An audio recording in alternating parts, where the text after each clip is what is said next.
There you go. Praise God. What a strange request. What a strange request.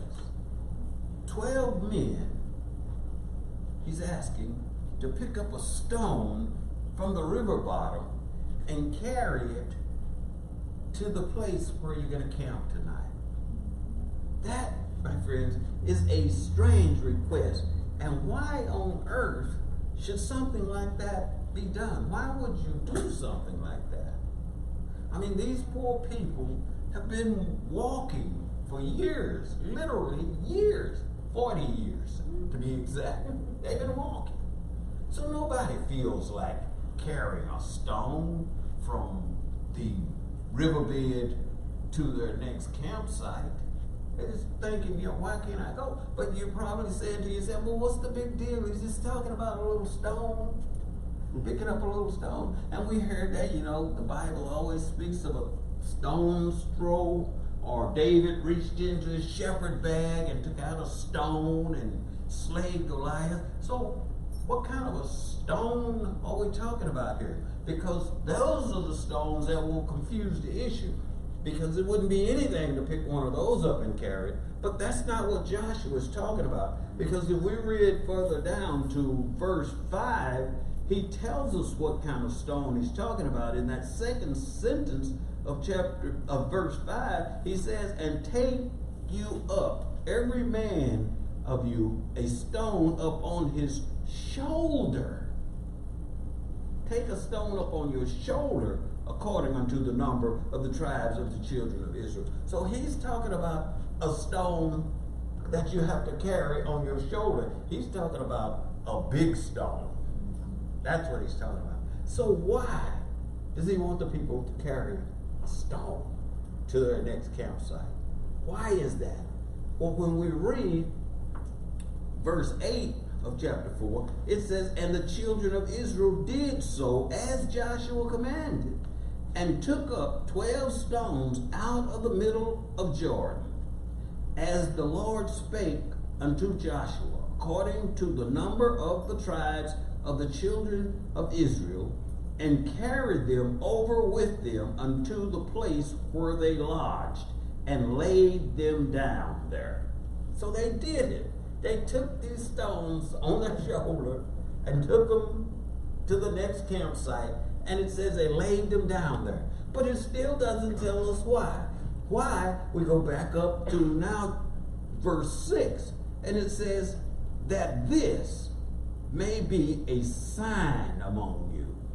This may be a sign among you, that when your children ask their fathers in time to come, saying, what mean you by these stones? Then you shall answer them, that the waters of Jordan were cut off before the ark of the covenant of the Lord, when it passed over Jordan. The waters of Jordan were cut off, and these stones shall be for a memorial unto the children of Israel forever. These stones are to be for a memorial forever. So you see, they are building a memorial. But you would think that people would be talking about this forever. I mean, the Lord came down and stopped the water in the Jordan River when we needed to get across to go to the promised land. I mean, that's something big, and a proud people would be talking about that because they saw the hand of the Lord. They saw God move on their behalf. God was on their side.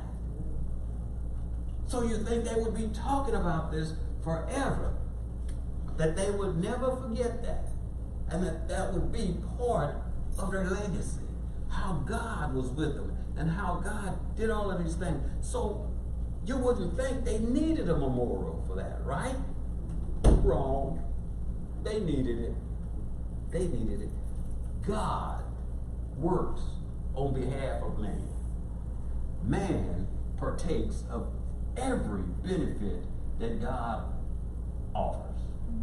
And he barely says thank you. If he says thank you at all, He barely says thank you.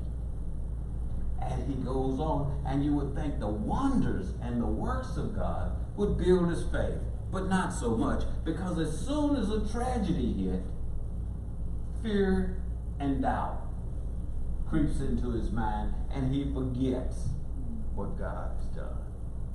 You see, this memorial is very important because of that fact that man forgets what God has done. Soon as a tragedy or some discomfort show up, we begin to question God's protection. Where are you, Lord? Why me, Lord? Why is this happening to me? Where was God when I needed? You see, we go through all of these things and we have forgotten what God has done. You see, they would think to themselves, if God stopped that water in the Jordan so that we could get across to occupy the land that he had promised us, that he could do anything. Amen. And when the disaster or something displeasing come about, we would say, well, we don't have to worry about it, because if he did that water, he can do this too. Yes. Yes. But that's not where our mind goes. So God, knowing the heart of man, instructed them to build a memorial, because he knew that people have a hard time remembering. He knew they have a hard time remembering the good things. So he said, build a memorial so that when the tragedy strikes, you'll have something to look back on. And as time goes on and the children who grow up will wonder, why are these stones out here? You will get the opportunity to reiterate, to reinvigorate the faith that you had, because you get to tell the story over again.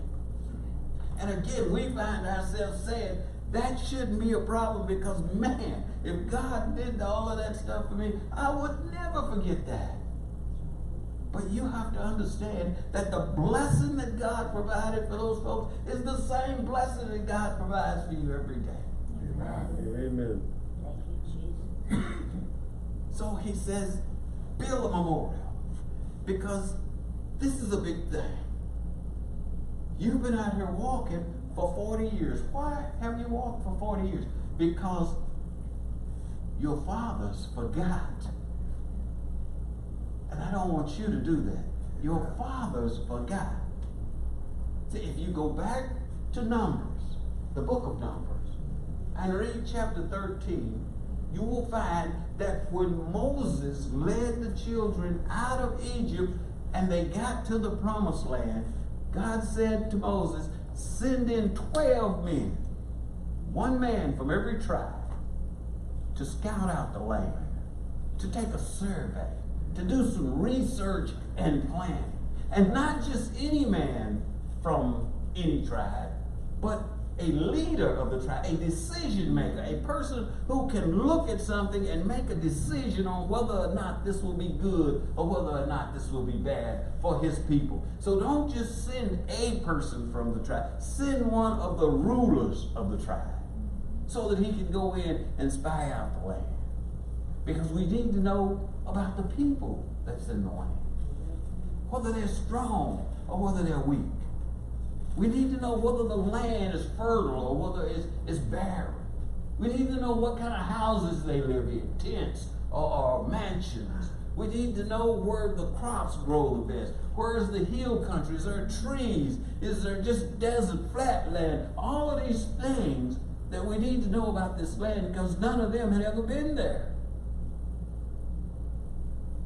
So Moses selects the 12 leaders of the tribes, and they go in, and this is not just a go look see thing. This is research. It says that they spent 40 days in there essaying the land, and when they came back, they confirmed it. They said, this is truly a land of milk and honey. Yes. There's good stuff in there. This is a great place to be. this land has caused the death of many people, meaning that a lot of people had fought over this land because of its richness and had died. This land takes the life of many people. And then they said, however, that but, you know, clever way of saying but. However, but we can't take this land. They said there are giants in there. There are descendants of Anak in there. The giants, they're too big for us. We can't beat them because they're too strong for us. And they ended up saying with a conclusion that we look like grasshoppers in their sight. And I'm sure that they think we look like grasshoppers in their sight. Yes. They didn't ask about, but that's what they said. Only 2 of the men in there, Caleb and Joshua, said, let's go in there and take our stuff right now. Because we are able, God has given us this land. So let's go get it. But the other 10 said, no, we can't take this land. And I want you to listen to this closely. Listen to this closely. Because 10 men convinced a whole nation of people that they could not have what was rightfully theirs. That's right. It was theirs. But 10 people convinced a whole nation of people that they couldn't have what was rightfully theirs. And they considered stoning the 2 who thought they could to death. But let's kill them and get rid of them because they're crazy. They think we want to go in there. And we didn't come all of this way to die. These people were going to ravish our families and kill us all and so forth. We need to go back where we came from. Thus, they ended up walking 40 years in the wilderness. 1 year for every day that they were researching. They were in the land 40 days searching it out, and now they had to walk for 40 years. Wow. I want you to understand that these 10 men erased the facts of a whole nation. They erased the facts. By this I mean that God had delivered the Israelites from slavery and promised them a land flowing with milk and honey. And when they were thirsty on their journey, God provided water from rocks. When they got hungry, He rained bread of heaven, manna from heaven. Yes. At one point, He sent quail waist deep into their camp so that they'd have meat to eat. He eliminated the naysayers so that they wouldn't be led in the wrong direction or have so much confusion going on that they would get lost, so that they would safely arrive at their destination. And now they are there at the place that He promised them, and everything is just as He said. And they say, we can't have it because the people are too big for us. We look like grasshoppers in their sight. I'm talking about, what do we think? What happened to God? What happened to all of these provisions that He made for us to get here? And now that we're here in the place that He promised us, we can't have it?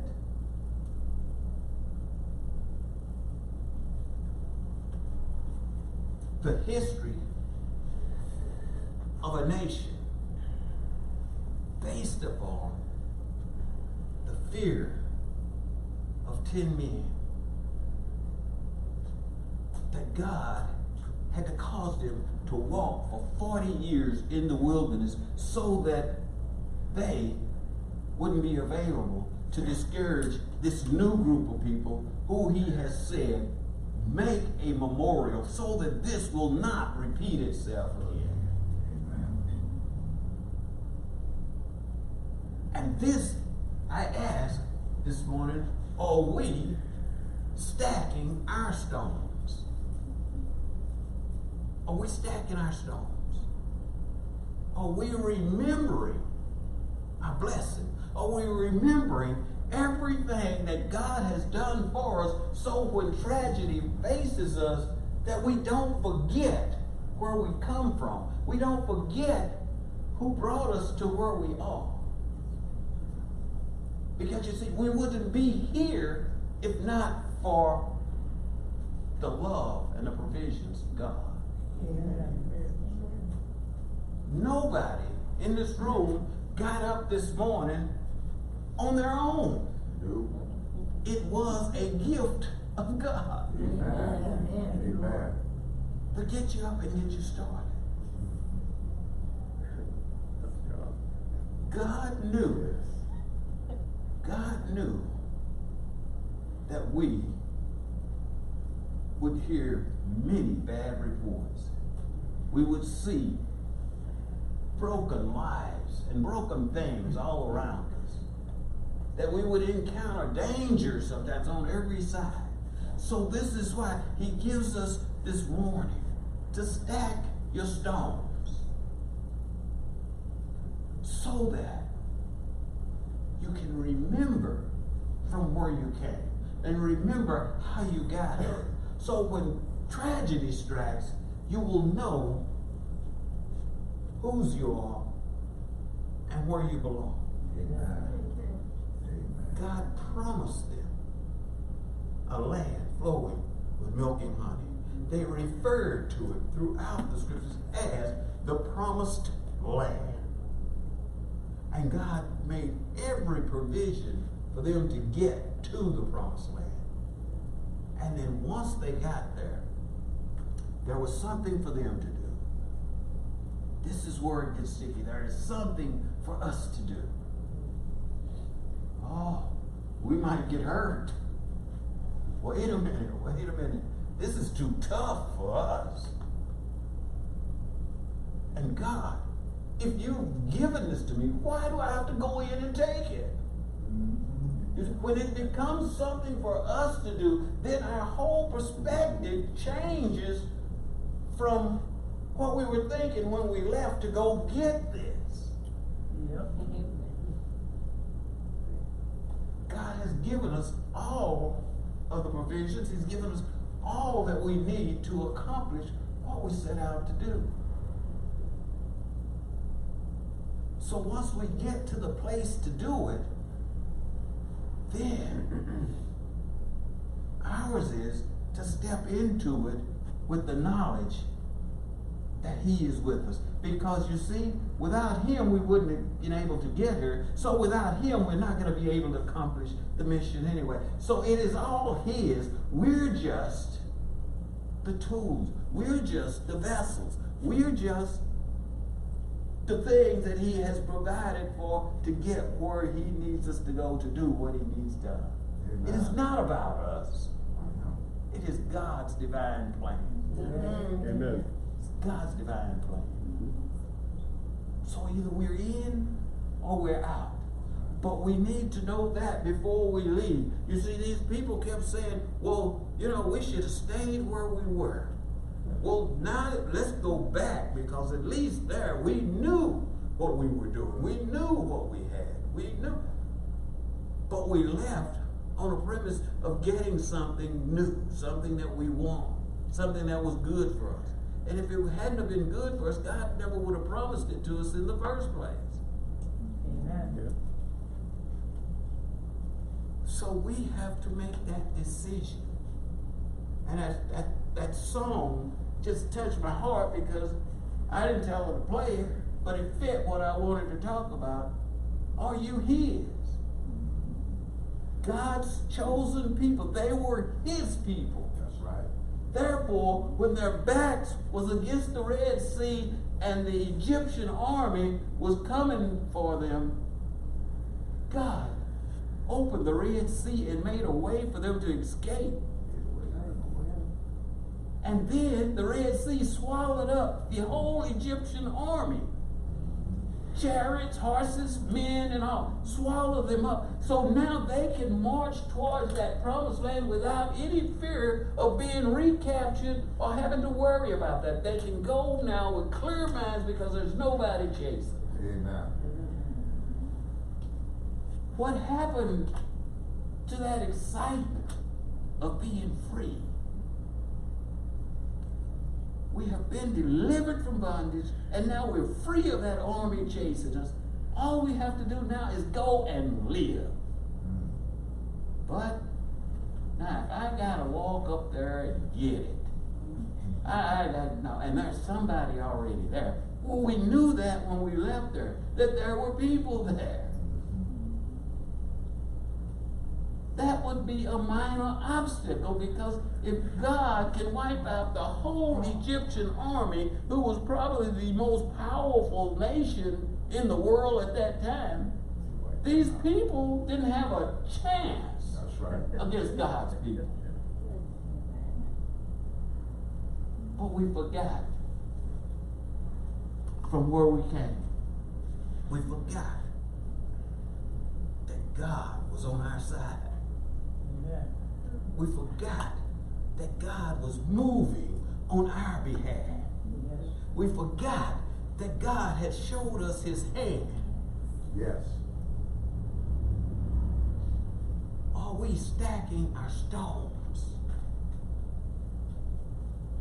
Remember your blessings. James says in James chapter 1 verse 2, count it all joy. Count it all joy when you fall into diverse temptation. Yes, that's word. Yeah. Why would James say, count it all joy when you fall into diverse temptation? Amen.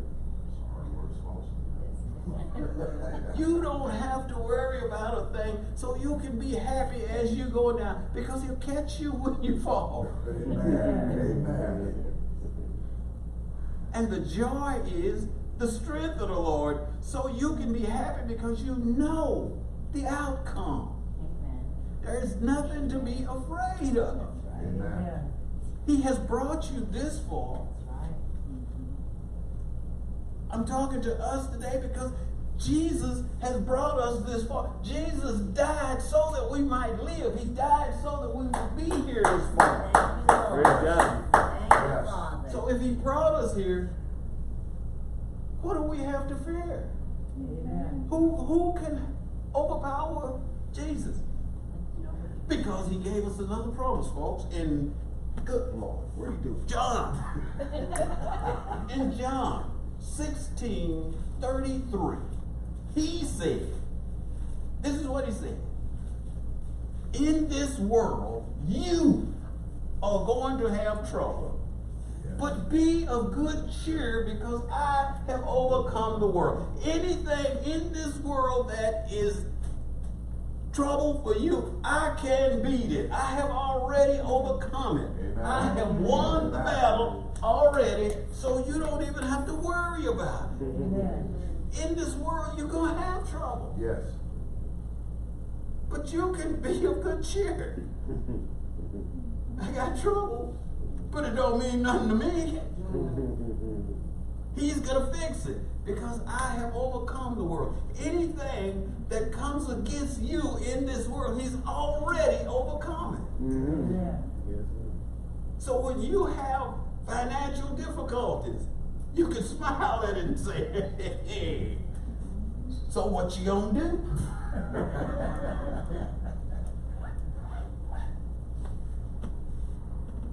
When the enemies, the people, your friends is disowning you because you start going to church and they say you don't party no more, so I don't want to. Well, that's all right with me. Watch my dust, brother. Because I'm going to be moving ahead and I'm going to be moving fast. Yes. Anything that comes against you in this world, he has already overcame. Amen. So therefore, all you have to do is relax and enjoy the ride. The doctor said, you got 6 months to live, pal. So get your house in order.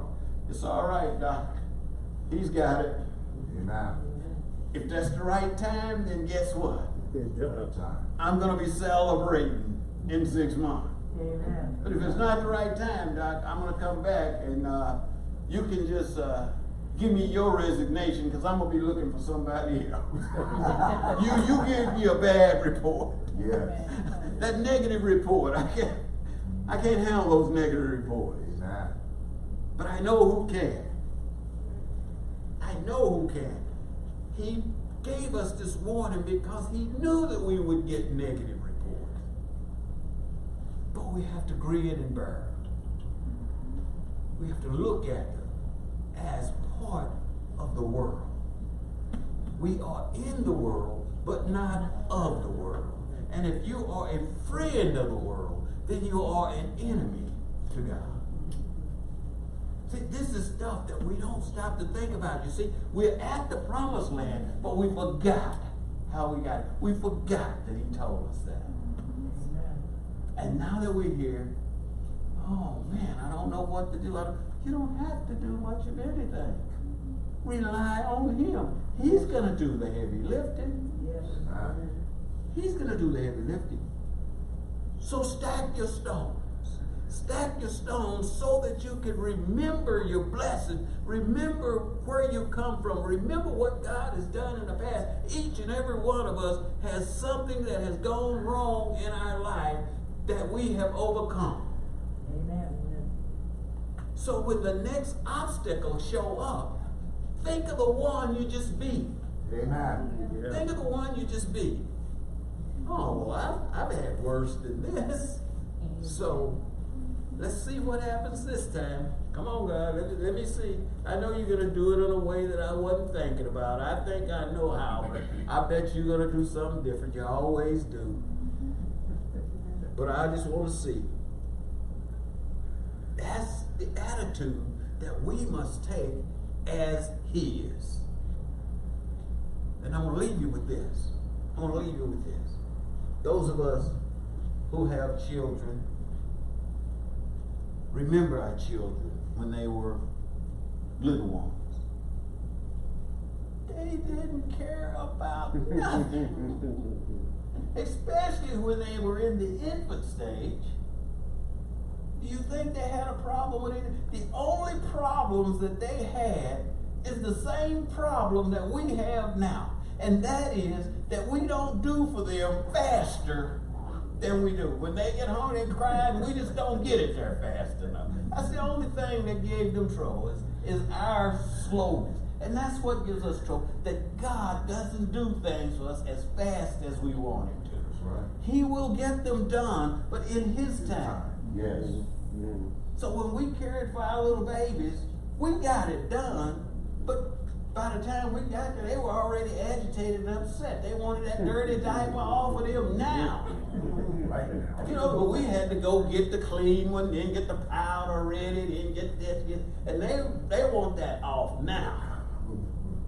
And the bottle, the same thing. They want it now. We have to warm it up and test it and do all of those things we do before we give it to them, and they want it now. It's the same problem. Thank you, Lord.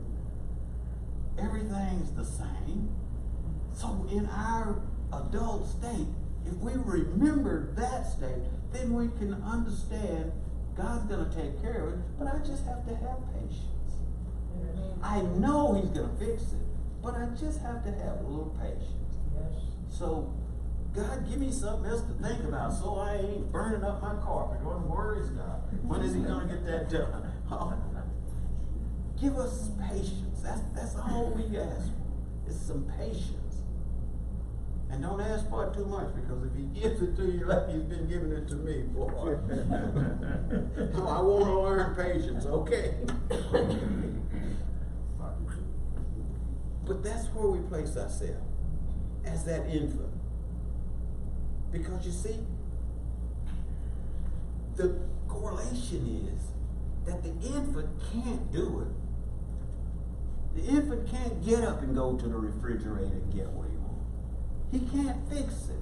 He has to lay there until we come and take care of it. He has to. There's no ifs, ands, and buts about it. He don't even know where the refrigerator is because he don't care about no refrigerator. All he cares about is what's going into his mouth.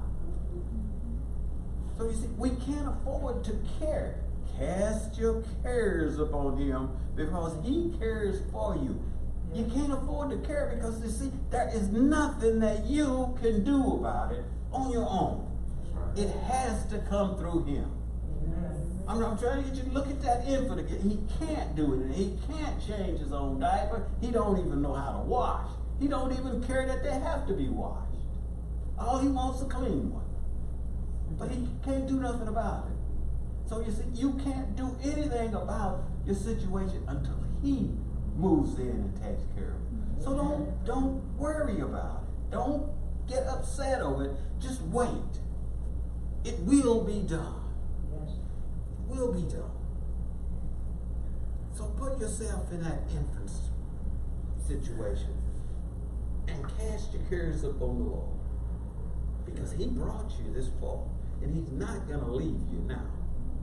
He's going to take you to the completion of the mission that he has set forth before you. So if you got something to do, it will be done. Ain't no sense in trying to rush it or wait on it. It will come to pass. Yes. He promises you that. So trust in the Lord and stack your stones so that you will remember your blessings. Don't forget your blessings. Amen? Amen. Amen. Trust in the Lord. In all of your ways, acknowledge him, and he will direct your path. Father, we thank you for your presence in our lives. We thank you for the avenues that you've laid down for us to travel. We thank you for strength, wisdom, and understanding.